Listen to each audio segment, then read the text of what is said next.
How to find clearing number of Swedbank. Visit the Swedbank website on your browser. Navigate to the Help and Support or FAQ section. Look for a category related to banking or account information. Search for the specific query clearing number within the search bar. Review any relevant articles and guides provided by Swedbank.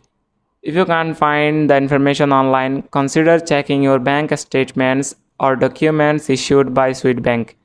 Look for any references to the clearing number on these documents. Alternatively, visit a Swedbank branch near you.